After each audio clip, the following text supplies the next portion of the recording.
Hello, everybody, again. Pick up on a new book, Esther. It's a short book, 10 chapters, but 10 chapters is paragraphs, so really it's 9. It's a short book. For those not familiar, I'll read the explanation they give in this particular Bible. The Book of Esther explains why Jews in the Persian period began celebrating a new festival called Purim, P-U-R-I-M. The law of Moses had earlier described how God's mighty acts of deliverance lay behind holidays such as Passover and Tabernacles. The book of Esther shows how God intervened once again to save the Jews, leading to a commemoration of this great rescue in the Feast of Purim.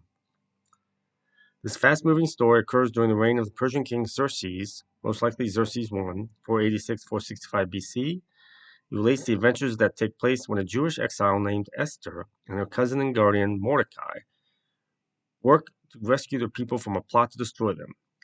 While the story never mentions God by name, God's hand of protection can be detected in the timing and combination of events as they unfold. The book features numerous banquets, including 2 hosted by Xerxes at the beginning, 2 given by Esther in the middle, and 2 celebrated by the grateful Jews at the end. Since this story was told to later generations during the Feast of Purim itself, the audience is placed right in the middle of the action. Those who read it can not only join in celebrating God's deliverance, they can ask themselves, as Mordecai asked Esther, for what great purpose God may have brought them to their own position in life. We'll start with number 1, chapter 1. This is what happened during the time of Xerxes. The Xerxes who ruled over 127 provinces stretching from India to Kush. Kush is Sudan today, so all the way through Middle East and Egypt, down to Sudan. What is Sudan today? At that time, King Xerxes reigned from his royal throne in the citadel of Susa, S-U-S-A. In the 3rd year of his reign, he gave a banquet for all his nobles and officials. The military leaders of Persia and Media, which would have been present-day northern Iraq, maybe, in that area, Syria. For full 180 days, he displayed the vast wealth of his kingdom and the splendor and glory of his majesty. When these days were over, the king gave a banquet lasting 7 days in the enclosed garden of the king's palace, for all the people from the least to the greatest who were in the citadel of Susa. The garden had hangings of white and blue linen, fastened with cords of white linen and purple material to silver rings on marble pillars. There were couches of gold and silver on a mosaic pavement of porphyry, marble, mother of pearl, and other costly stones. Wine was served in goblets of gold, each one different from the other, and the royal wine was abundant, in keeping with the king's liberality.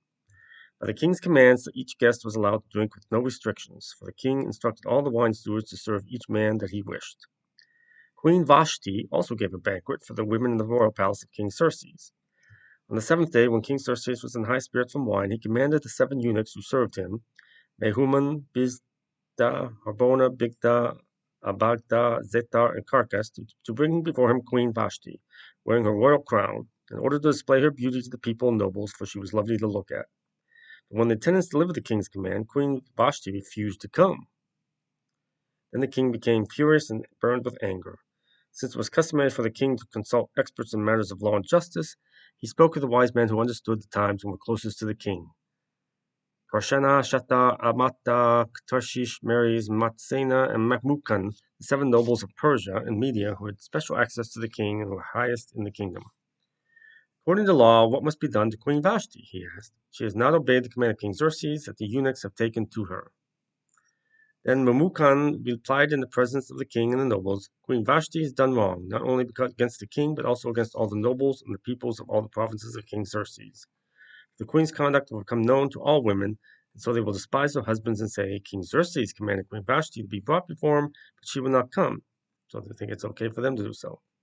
This very day, the Persian and Median women of nobility who have heard about the queen's conduct will respond to all the king's nobles in the same way. There will be no end of disrespect and discord. All the women are going to stand up to the husbands.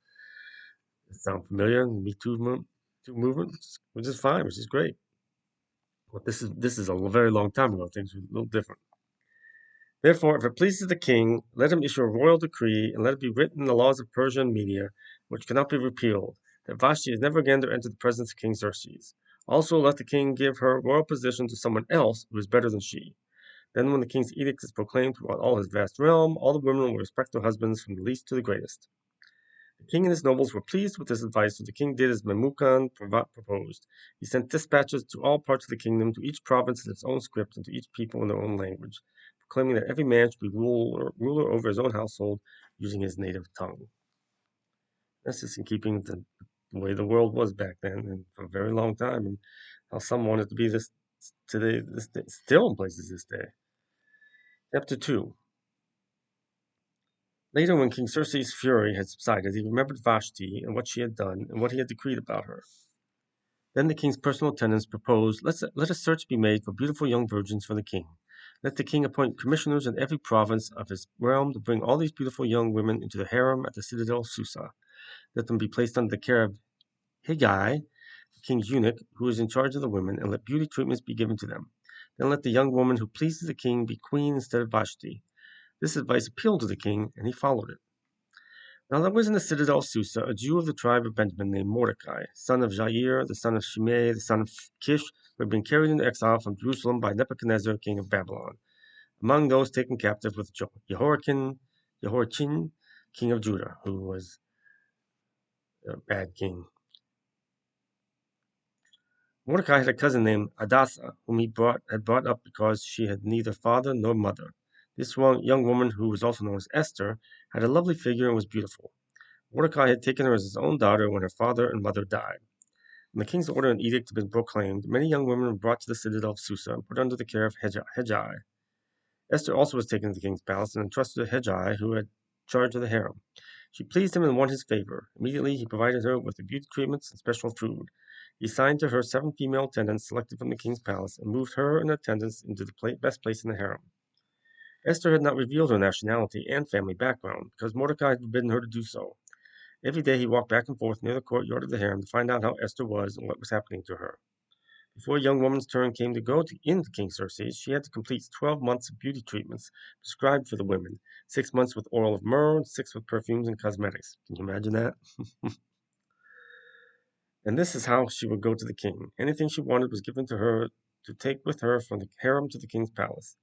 In the evening she would go there, and in the morning return to another part of the harem to the care of Shashgaz, the king's eunuch who was in charge of the concubines.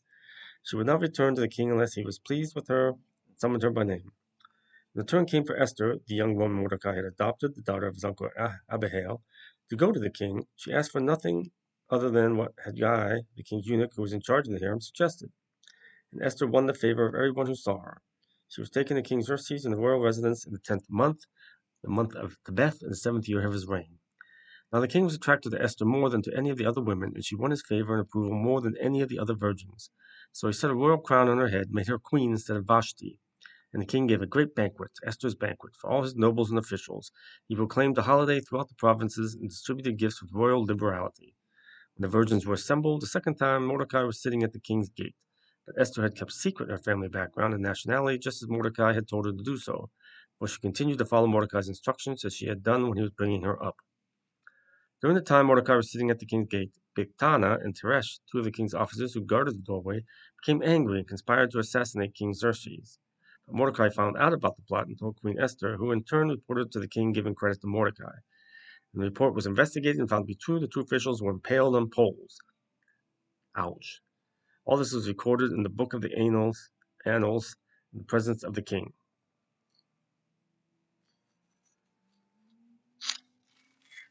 We'll go to chapter 3. After these events, King Xerxes honored Haman, son of Hammedatha the Agagite, elevating him and giving him a seat of honor higher than that of all the other nobles. All the royal officials at the king's gate knelt down and paid honor to Haman. The king had commanded this concerning him, but Mordecai would not kneel down and pay him honor. When the royal officials at the king's gate asked Mordecai, "Why do you disobey the king's command?" Day after day they spoke to him, but he refused to comply. Therefore they told Haman about it to see whether Mordecai's behavior would be tolerated, for he had told them he was a Jew. When Haman saw that Mordecai would not kneel down and pay him honor, he was enraged. Yet having learned who Mordecai's people were, he scorned the idea of killing only Mordecai. Instead, Haman looked for a way to destroy all Mordecai's people, the Jews, throughout the whole kingdom of Xerxes. So he was anti-Semitic. In the 12th year of King Xerxes, in the first month, the month of Nisan, the pur, P-U-R, that is, the lot, was cast in the presence of Haman to select the day and month. And the lot fell on the 12th month, the month of Adar. Then Haman said to King Xerxes, there is a certain people dispersed among the peoples in all the provinces of your kingdom who keep themselves separate. Their customs are different from those of all other people, and they do not obey the king's laws. It is not in the king's best interest to tolerate them. If it pleases the king, let a decree be issued to destroy them, and I will give 10,000 talents of silver to the king's administrators for the royal treasury. So the king took his signet ring from his finger and gave it to Haman, son of Hammedatha the Agagite, the enemy of the Jews. Keep the money, the king said to Haman, and do with the people as you please. Sounds like anybody who's going to be anti-Putin or anti-Xi or anti-Trump or anti-anything. Somebody will conspire to wipe them from the world. This is how long ago? This is 2,500 years ago. People. That's why I said mankind doesn't learn. That's why God's not talk to the hand time. I'm done with you. My plan is going to be fulfilled, and people will have to deal with it. We're going to suffer. And on the 13th day of the first month, the royal secretaries were summoned. They wrote out in the script of each province, in the language of each people, all Haman's orders to the king's satraps, the governors of the various provinces, and the nobles of the various peoples. These were written in the name of King Xerxes himself and sealed with his own ring. Dispatches were sent by couriers to all the king's provinces with the order to destroy, kill, and annihilate all the Jews, young and old, women and children, on a single day, the 13th day of the 12th month, the month of Adar, and to plunder their goods. A copy of the text of the edict was to be issued as law in every province and made known to the people of every nationality so they would be ready for that day. The couriers went out, spurred on by the king's command, and the edict was issued in the citadel of Susa. The king and Haman sat down to drink, but the city of Susa was bewildered. Chapter 4. When Mordecai learned all that had been done, he tore his clothes, put on sackcloth and ashes, and went out into the city, wailing loudly and bitterly. But he went only as far as the king's gate, because no one clothed in sackcloth was allowed to enter it. In every province to which the edict and order of the kings came, there was great mourning among the Jews, with fasting, weeping, and wailing. Many lay in sackcloth and ashes. When Esther's eunuchs and female attendants came and told her about Mordecai, she was in great distress. She sent clothes for him to put on instead of his sackcloth, but he would not accept them. Then Esther summoned Hathach, one of the king's eunuchs assigned to attend her, and ordered him to find out what was troubling Mordecai and why. So Hathach went out to Mordecai in the open square of the city, in front of the king's gate. Mordecai told him everything that had happened to him, including the exact amount of money Haman had promised to pay into the royal treasury for the destruction of the Jews. He also gave him a copy of the text of the edict for their annihilation, which had been published in Susa, to show to Esther and explain it to her, and he told him to instruct her to go into the king's presence to beg for mercy and plead with him for her people. Hathach went back and reported to Esther what Mordecai had said. Then she instructed him to say to Mordecai, all the king's officials and the people of the royal provinces know that for any man or woman who approaches the king in the inner court without being summoned, the king has but one law, that they be put to death unless the king extends the gold scepter to them and spares their lives. But 30 days have passed since I was called to go to the king. So when Esther's words were reported to Mordecai, he sent back this answer. Do not think that because you are in the king's house, you alone of all the Jews will escape. For if you remain silent at this time, relief and deliverance for the Jews will arise from another place, but you and your father's family will perish. And who knows but that you have come to your royal position in such a time as this? Then Esther sent this reply to Mordecai, go, gather together all the Jews who are in Susa and fast for me. Do not eat or drink for 3 days, night or day. I and my attendants will fast as you do. When this is done, I will go to the king, even though it is against the law, and if I perish, I perish. So Mordecai went away and carried out all of Esther's instructions. So this anti-Semitic who hates the Jews, whatever reason, because they're different, they're not natural people. You see that in this country, you see this all over the world. He's given authority, and he says to the ruler, Xerxes, makes up the lies about them. Just puts some poison in the mind of the king. He's in favor with the king so he can get his way. Destroy who he doesn't like. Sound familiar? So Esther, who is one of them, obviously Haman doesn't know that, or doesn't realize it. She's going to intervene. Going to fast, close to God, intervene on their behalf. That's what we'll hold on that and pick up on chapter 5. Probably finish next time.